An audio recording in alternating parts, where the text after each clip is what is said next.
Hey everybody, it's Casual Boops coming at you with another video, and if you're new here, I just wanted to say, we're going to be doing tank videos. This is all about tank videos and things going on in World Gaming North America, World of Tanks, and so on. So hit the subscribe button and you'll see more stuff like this. Anyways, so today we're going to do the Skoda T50, the Tier 9 Czech medium tank on the tech tree in World of Tanks. And I think when these tanks were first released a few years ago, they were kind of lauded as really overpowered, and I think they haven't ever been nerfed, and I think they're still really good, but nobody seems to be crying about how overpowered they are anymore, so people have just gotten used to it. But in any case, just really quick, I just want to give a really quick tech tree overview of these things. Tier 4 and lower, whatever, doesn't matter. Tier 5 is fine. Tier 6 is, I think, actually really good. The premium, I could take it or leave it, but the Tier 6 tech tree tank is actually kind of fun. The Tier 7 is bad. The Tier 8 is probably the worst, one of the worst Tier 8s in the game on the tech tree. The Tier 8 premium, I think, is one of the worst Tier 8. I don't know. It's bad. I can't say it's the worst or not, but it's very bad. Do not buy this. But the 9 and the 10 are amazing. Very fun. Good tanks. Fun to play. So if you manage to slog through 8 tiers of mediocrity and crap, you will get a shining jewel at the end for your effort. The 9, I think, is better tier for tier, right? The 10 is obviously better than the 9, but for a tier 9, the Skoda T50 is better, I think, than TVP T50-51 or whatever. Like, this is a better tier 9 than this is as a tier 10, if that makes any sense. Anyways, having said that, just real quick, we'll go through the stats. It's a 4-man crew with a radio operator as the commander, 400 meters base view range, which is very good, 8 degrees of gun depression, which is perfectly serviceable, a power to weight of 26, so the thing gets around just fine. Fairly mobile, right? Top speed of 50 is fine. It's not awesome, but it's fine. And you get a 3-round clip with 320 damage that gives you a burst reload or a burst damage of almost 1,000 damage, and you can put it out in about 4 seconds. So this is why the Czech tanks are good, or the 9 and 10 are good, is because like there are other tanks that have better burst damage, but they don't put it out quite as like. Other tank like Bat Chats have more clip potential, but it takes longer to dump the clip, and that's part of the reason these things are so potent, is because they can just get in, pop, and get out. And so it's the aiming stats are all fine. It's all like there's not really a whole lot to be upset about here, except for the fact that they are huge and paper. So so don't get shot, and you'll have a good time. It's easier said than done, right? But the DPM, for having a clip that like it has, the DPM is still even not that bad, right? So equipment-wise, I like to run mine with a turbo on the improved slot, because this is the tank that really benefits from this, right? The power to weight is good enough that it keeps it at 50, and then it keeps it at 55 pretty well. But I know there's a lot of people out there that are going to disagree. I think probably the most optimal setup is probably vents here, and then a vertical stabilizer, and then a rotation mechanism, just because when you have a clip, you really need to make sure that the gun behaves, right? It's more important that you hit all your shots than much else, right? But I took the vents off and put the turbo on just because getting to initial positions I found was I like personally, but I'm not going to say that this is the best thing. But in any case, that's basically the stats, and we'll get right into the gameplay and save a lot of time here. So okay. All right, so we're getting into the game, and we're going to follow me, the Casual Boops, in my sheriff account, Deputy Casual Boop. And if you see any of these sheriff accounts on while you're playing the game, they'll have the crosshairs over top of them. So if I get killed, whoever kills me gets 250 gold. Just go ahead, if you see any of those around, then make sure to kill them and get your gold, right? So playing on the sheriff account and playing in the Skoda on what is this, Fisherman's Bay? I think that's what this map is called. And we're gonna just go up here and take a nice conventional, kind of not risky position, and just see if we can spot things and see what we can see, and excuse the poor marksmanship. It's been a long day, so you're gonna see some of that. But in any case, E50 gets away with 300 hit points more than he probably deserves to have, because for some reason my trigger finger frostbite or whatever, I just didn't pull the trigger, even though I totally could have, and he deserved to probably eat 300 more damage than he did. But whatever, here we are. And I didn't get shot for any of that, so it's all for free, so I guess that's fine. But right now, like there's no light tanks and there's 2 artillery. So I didn't want to play in the middle, right, along the town, like the Echo 5 area. I didn't want to play there in this tank because there's 2 artillery and this thing has no armor whatsoever. So it might get a troll bounce here and there. But generally speaking, you're not bouncing anything. So I didn't want to get ganked by all the things on the other team, like an E50 or a Patton could be playing in the mid, or even if those guys don't even see you, you get spotted and you get just pooped down by artillery. So I didn't want to go there, and so here we are. And again, pardon the terrible. I'm just not. It's been a long day. Whatever. I guess I'm just bad at the game, but whatever. Char Future gets into that bush for free, and we know he's there. It's a very conventional spotting bush, but anyways. But the reason I like this little bush line is you also get shots on things like this. This Type 61 eats 2 rounds, where most other autoloaders have a long enough intra-clip, time where I probably would have only been able to get 1 round in. And so these tanks are good because I was able to put in 2. So, and I'm pretty sure my platoon mate Schwacked there, he was probably not spotted, but that already was probably going for me. So that's something to keep in mind, is if you are spotted and you are behind somebody who's in a bush, you might get your friends shot. So try not to do that if you can help it. And I know I'm heading to this position now because I know that all of our guys in the middle are dead, and so I figured I'm not going to go up there and try to face check a 60 TP, but at least if I can be here using camo and using view range and stuff, that I can maybe at least provide some crossfire, and here's some free side shots, so why not? I will say, on the Sheriff account, this is also, these tanks have all the crew have all the perks, all of them. Like, I don't know if you saw in the fly around, there's like 13 perks.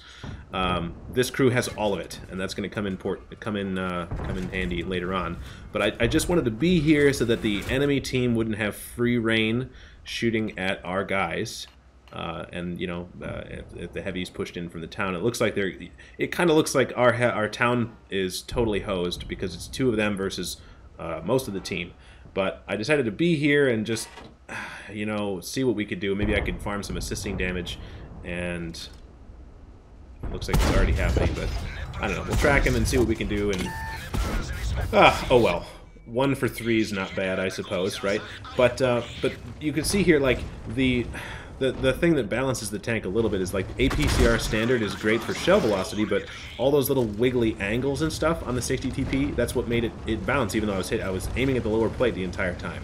So, anyways, I want to get in a place where I can use these bushes, right? But I can't shoot, because I know those guys in the middle, the Patton is still there, the 60 TP is still there, all these guys are still there. So even though I have a shot on a T-54, I'm pretty sure if I shoot that guy, I'm dead, because I'll be spotted from the middle and then evaporate. But yes, I'm in the bush, and when you're in a bush and you're in a light tank, you can move around. When you move the hull, you maintain your camo rating. That's one of the things that's great about light tanks. That's like their only saving grace, honestly.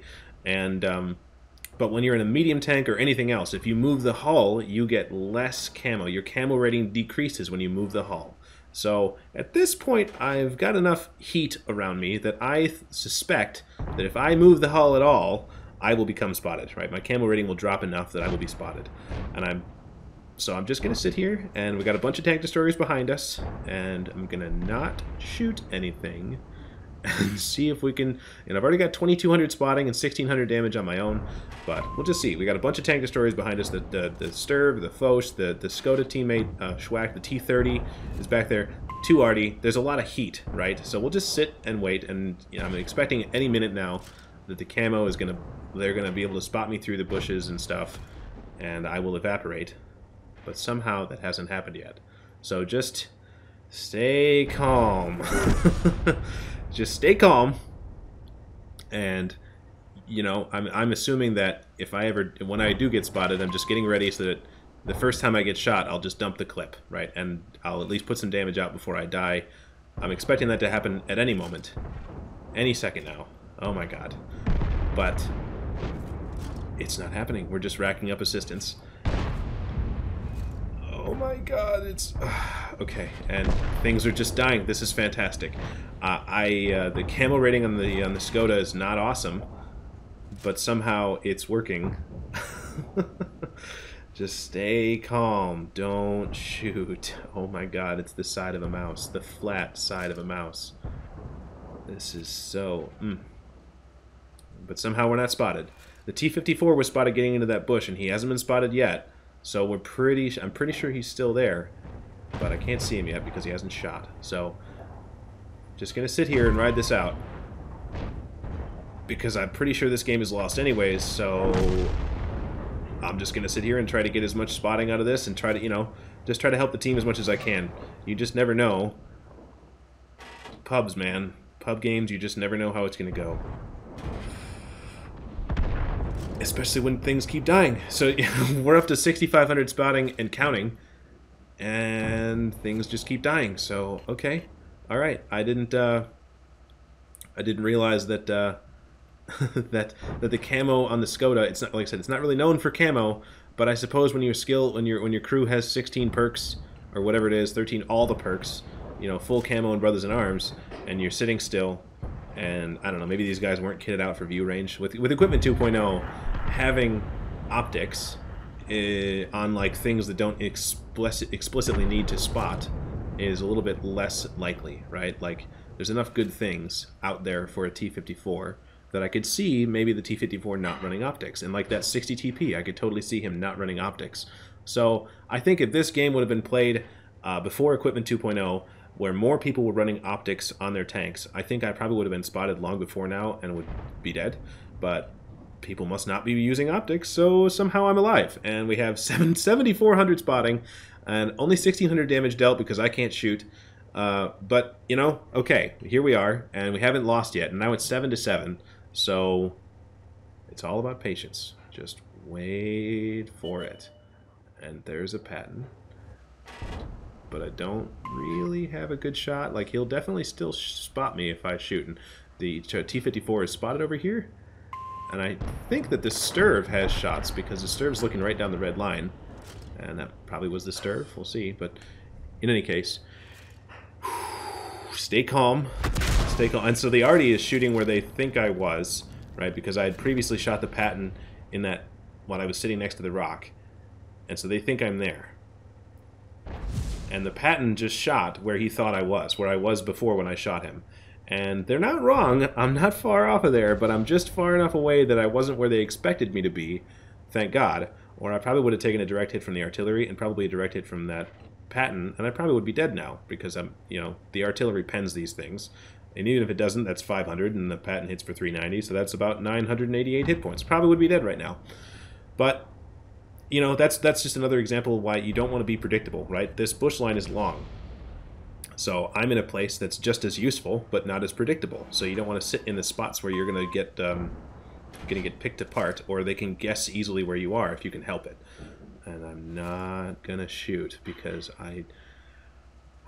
Stay calm. Stay calm. So the T-54 is now dead. So now it's basically this Patton, the 60 TP, and then we don't know where the char is. I figured, okay, if I'm going to start shooting, it's going to be a heat round, right? Because the things I'm shooting at have some, like the Patton has some hull armor, the 60 TP has pretty good armor, a T-95 is in the game somewhere. I'm assuming that if I end up having to shoot at some point, it's probably going to need to be a heat clip. So I reload the heat clip, and now here we go. Artie's doing work. And we'll just wait. It's all about patience. The Foch has all of his hit points and decides he's going to run in there and do it. And now is the time. Okay, so I took that shot because the Patton was a one-shot. And it looked like, you know, if I didn't do that, maybe that Foch on our team would get picked to pieces. So, Artie's fun, and I was camping or whatever. And, except maybe that time I actually was. But we know the Artie's actually in town somehow. Like, normally they sit on the A line, right, the Alpha line. Way back there, but because this game is so wide open, there he is, sure enough, and there's another one. What's going on? Okay, so now the 60 TP is dead. The Artie looks like it's slim. It's just up for food right now, and oh my God, we must have caught the char in the middle of a of a maneuver here, and he dumped one in, and he got stunned and hit us in the tracks somehow. It must have been because he was stunned. His aiming reticle was probably maybe a crew member died or whatever. But somehow we live, even though I have I do not deserve to live, and I'm not stunned. So here we are. We're 3 rounds back up, ready to shoot again, and I can't shoot with the crap. The ground hit that one, and okay, Yahtzee. But you can see why this tank is so popular and potent is because, yeah, you get 1,000 clip potential, which is good, but then also your time between drums, your drum reload isn't that long either, so you're not down for that long before you're up and ready to shoot again. So, wow. Yeah, so 9,300 spotting, 2,900 damage so far, and the T95 is back at D1 last spotted, so I'm thinking, okay, if I was that T95, and I'm seeing my team evaporate, probably I would be looking to how, to have like a last stand, right? You're probably not going to win this one, but if you are, it's going to be putting yourself in a position where they can't easily flank you. So I expect him to be at like Bravo 1, Alpha 1, and I don't want to run in there with my face and have him get the first shot on me, but I'm also seeing this Skoda, or sorry, the Sturv, just running at him, running in that direction, hasn't spotted the T95, hasn't been spotted. So I'm assuming at this point that it's that it's safe. So I still use the bushes as cover, and then I try to get below the ridge here. If he's up there at A1, I don't want to run on the road because I'll be easier to see. So I want to make sure that I'm close enough that I can spot him and maybe get around him before I see him, or as soon as before he can see me and shoot me, I should say. So now we're just gonna. Where is he? Any second now. I don't know where he is. What the heck? Okay. I don't know. Okay. Well, we have about 2 minutes left, and so we could cap. It's hard to say where this T... I mean, how do you lose a T95? I don't know. But the artillery is... Oh, there he is. Okay. So we spotted a K1, and I don't have any data for his hit points right now. And we could definitely cap and win this, but, like, this is one of those where you know where he is. He's on 1,000 hit points. Just go kill him, right? Like, we could throw this, obviously. This is definitely losable. But I feel pretty confident. Like, this is one of those where I feel confident that we have the capacity to win this game if we play correctly. So I'm going to run at it and try to get some more damage out of this thing.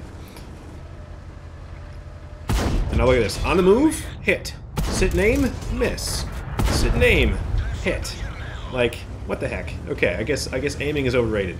Because when I sit and aim, I have a 50-50 shot, but when I hit him on the move, then it's all good. I don't really understand, but I'll take it, whatever. And so now our clip is back up, and okay, all right. The foe gets the kill. That's totally fine. What a game! Wow. At the end of the game, we ended up with 3,898 damage and 2 kills with 9,500 spotting. That gets us the patrol duty and an ace tanker with 1,687 base XP. And we ended up just barely pulling a profit of 12,000 credits. Tier 9s aren't really known for making that money. And there was some heat thrown around, so here we are. And yeah, I guess maybe hopefully this helps you guys decide if you want to go up the Czech line. Like I said, be prepared for some pain, because most of them are not very good. But yeah, it's a pretty fun tank, and the tier 10 is great too. If you don't mind tanks with no armor, highly recommend giving it a shot. And yeah, that's the video. And thanks for coming along, guys. And don't forget to subscribe to the channel to see more stuff like this. Thanks. All right, bye.